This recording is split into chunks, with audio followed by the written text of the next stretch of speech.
International news. His Majesty the King strongly condemns the beheading of 21 Egyptians in Libya by the Daesh terror group and declares Jordan's full solidarity with Cairo. Egyptian jets bombed Daesh targets in Libya after the killing of the Egyptians, drawing Egypt into the conflict across its border.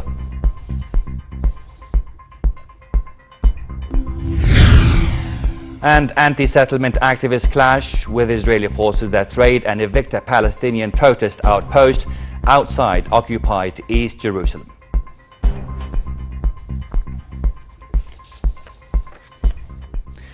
Good evening and welcome to the news.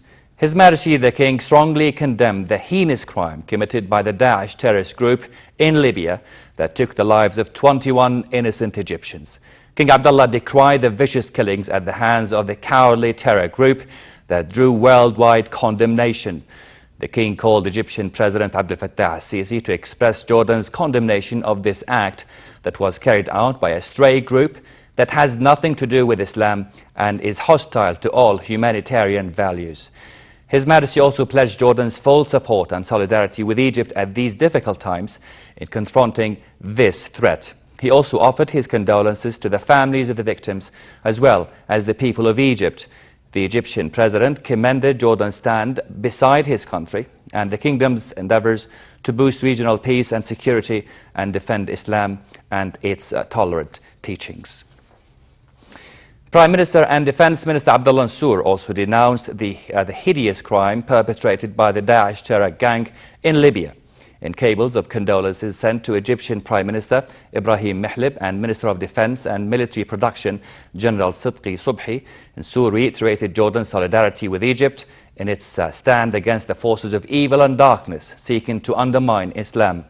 State Minister for Media Affairs Mohammed al-Momani said the murder of 21 Coptic Egyptians who were kidnapped in Libya in December was a crime that would stir up malice among followers of heavenly religions.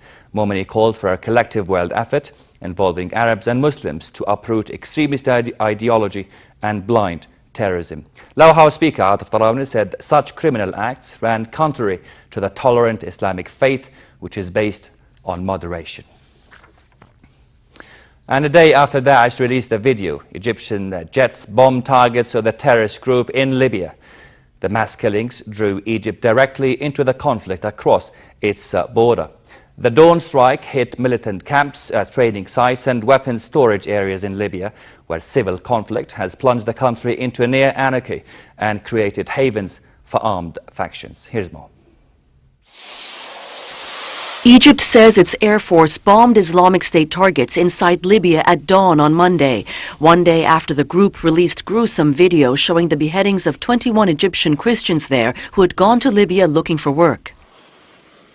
Libya's Air Force participated in the strikes, which hit IS camps, training sites and weapons storage areas in Libya.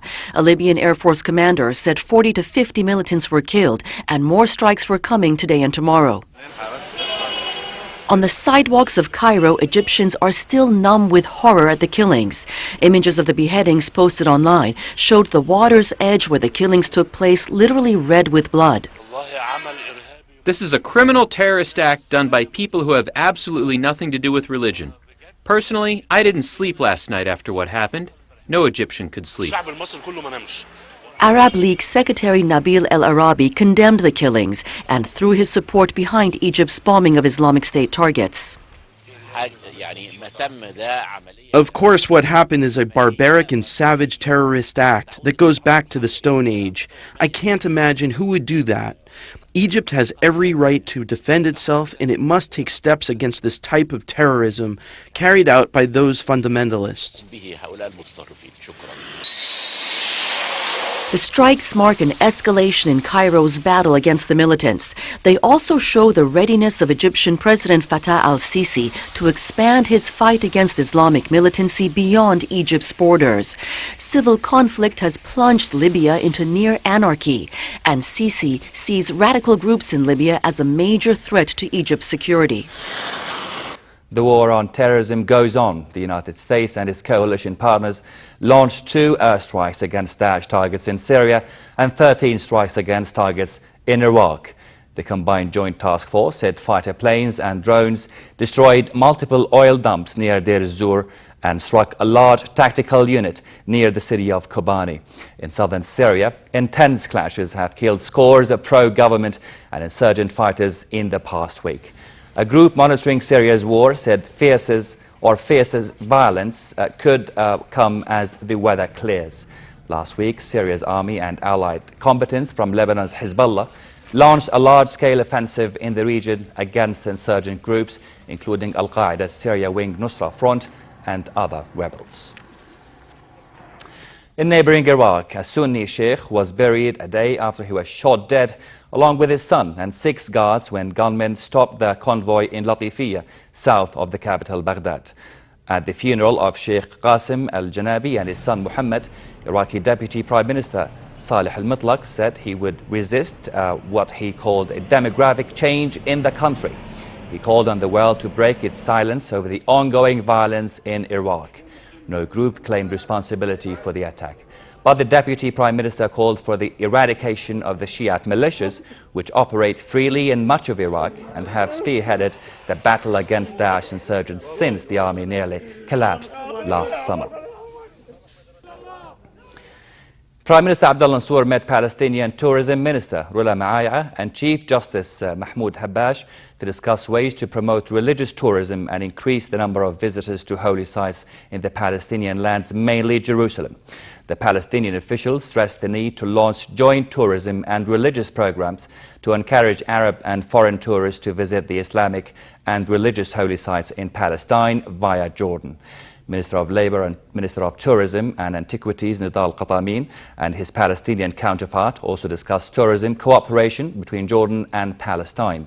Maaya praised Jordan's role in stimulating Palestinian tourism, noting that her ministry has a plan of action to promote tourism products and develop archaeological and religious sites and landmarks in Palestine. Palestinian activists clashed with Israeli occupation forces near occupied East Jerusalem during a protest over a settlement construction scheme. Army bulldozers removed a Palestinian protest outpost in the village of Abu Dis near Jerusalem, triggering fierce clashes. Here's more. Tension on the rise again as Israel persists in its settlement expansion policy. Scaffolds erupted in the occupied West Bank after Israeli forces raided and evicted a Palestinian protest outpost in the village of Abu Dis near Jerusalem. Early in the day, the army raided the camp after Palestinians started to erect tents in protest against Israeli plans to build a settlement in the geographically sensitive area known as E1, between occupied East Jerusalem and the West Bank city of Ramallah. Israeli forces threw tear gas and stun grenades to disperse the crowd. At least 2 Palestinians were detained, but no injuries were reported. The camp, which was erected earlier this month, had already been evicted 5 times. Palestinian activists criticized the raid and promised more protest camps in areas designated by Israel for settlements. We are suffering, but we are steadfast in our land. Since the year 1999 and the year 2000 until now, we are receiving warnings and threats. Our struggle with the occupation is a long-term one. In fact, we have been aware of the E1 settlement project for a long time, since we carried out our protest in Bab al-Shams, but today the Israeli settlement activity is worse. This project will sever the West Bank and will kill the dream of having a Palestinian state. We will fight this project with all means. Israel announced plans to expand settlements in the E1 corridor near Jerusalem in 2012, after the Palestinians won recognition of statehood at the UN General Assembly in November, but construction has yet to have started. Israeli building on the corridor's barren hills could bisect the West Bank, cut off Palestinians from Jerusalem, and further dim their hopes for a contiguous state. For years, Israel froze building in E1, which currently houses only a police headquarters, after coming under pressure from the former US President George W. Bush. Such projects in the occupied West Bank and East Jerusalem are considered illegal under international law. Loy Balkar for the news at 10. Forces loyal to Yemen's president said they seized strategic buildings in the southern city of Aden after a 5-hour battle against the Houthi insurgents. The seizure of buildings marked a new escalation in the civil conflict threatening to split Yemen in two. The militias supporting President Abdrabbu Mansour Hadi took control of parts of Aden, Yemen's economic hub, from security forces allied to the Houthi movement, including its main power station and intelligence headquarters. At the United Nations last night, the Security Council demanded the Iranian-backed Houthi militia withdraw from government institutions. It also called for an end to foreign interference in Yemen and threatened further steps if the violence does not stop. Today, we have made clear that those who use violence and intimidation to try to dictate Yemen's future are undermining the security of all Yemeni citizens and are eroding the political progress made since 2011. The Houthis must take responsibility for their actions and stop using violence and coercion as political tools. They must ensure the immediate and safe release of President Hadi, Prime Minister Baha, and members of the cabinet from house arrest. In other news now, Danish police have arrested 2 people on suspicion of aiding a gunman in deadly attacks on a synagogue and an event promoting free speech at the weekend. The shooter was killed by police in his neighborhood, a poor and largely immigrant part of Copenhagen with a reputation for gang violence. Danish officials said the gunman had a record of violence with ties to criminal gangs. This report has more. The mood is somber in the Danish capital, Copenhagen, Monday morning after shooting incidents left 2 people dead and 5 others injured over the weekend. Security was tight during the morning commute. I feel very sad, and mostly I'm sad because of all the hatred it caused afterwards. I hope we all remember we're all human and no, not religion is the cause of anything of this. I went out last night, and you can feel it on people. That's a shame, I think. But hopefully it'll take some days and we'll all go back to normal as we can. A 22-year-old Danish-born gunman was shot dead by police after he killed 1 person at an event promoting free speech and another at a Copenhagen synagogue. The quiet streets reflect widespread shock in a country that prides itself on its reputation for safety and social tolerance.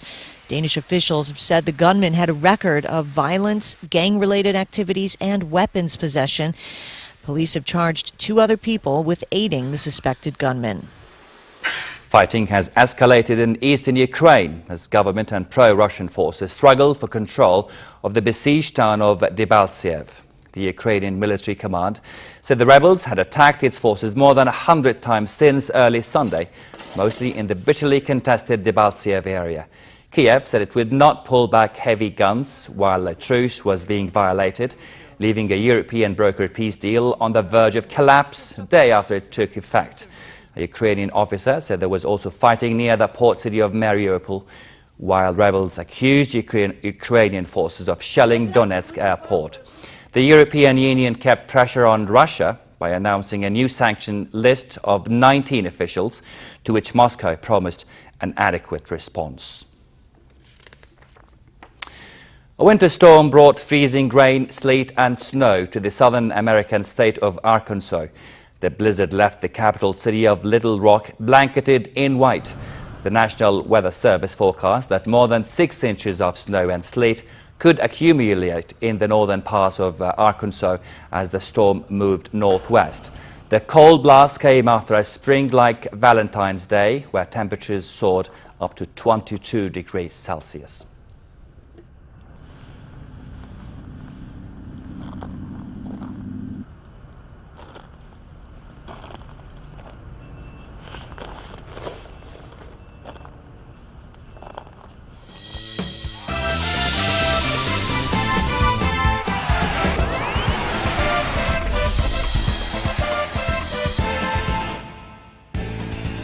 Two times Tour de France champion Alberto Contador hinted 2016 may be his last year as a professional cyclist. Tinkoff Saxo rider Contador, who crashed out of last year's Tour, told El Mundo newspaper he had always intended to retire while he was still able to compete with the world's best. Contador is in the final year of his contract with Tinkoff Saxo and told El Mundo he was not necessarily going to see out his career with the Russian-owned team.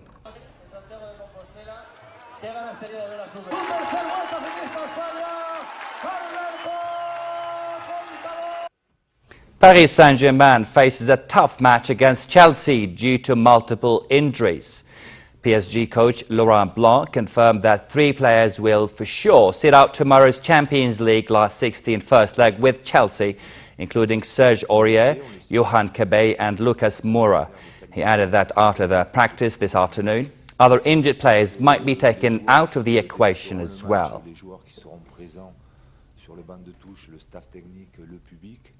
Il va falloir qu'on soit très bon pour renverser cette équipe qui est... And Bayern Munich trained at home ahead of tomorrow's Champions League round of 16 first leg against Shakhtar Donetsk. The German champions' dress rehearsal ahead of the trip to Ukraine was a resounding success as they demolished Hamburg SV 8-0 on Saturday. Shakhtar have not played a competitive match since their last Champions League group match on December the 10th and have since been to Brazil to play a series of friendly matches. Finally, a look at the weather forecast. Cold with partly cloudy skies tonight with a chance for light rain across the northern regions. Winds will be southwesterly light, picking up at times. Cold conditions will continue to affect much of the country with scattered showers forecast for the northern and central regions as well. The Jordan Valley should expect fair conditions with a high of 21 degrees at the Dead Sea. Fair weather is also forecast for the port of Aqaba with calm seas. The weatherman warns of poor visibility due to fog and frost formation during the late night hours across much of the highlands and the desert areas as well. Next are the lows and highs for tonight and tomorrow.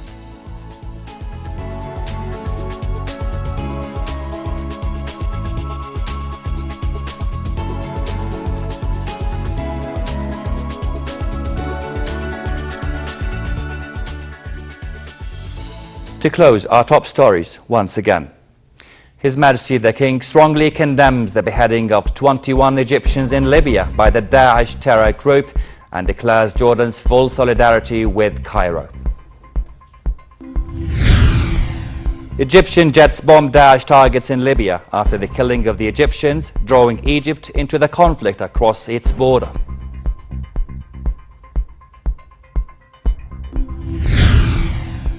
And anti-settlement activists clashed with Israeli forces that raid and evict a Palestinian protest outpost outside occupied East Jerusalem. And that's the end of tonight's news. My name is Raad Laptouj. Thank you so much for your company.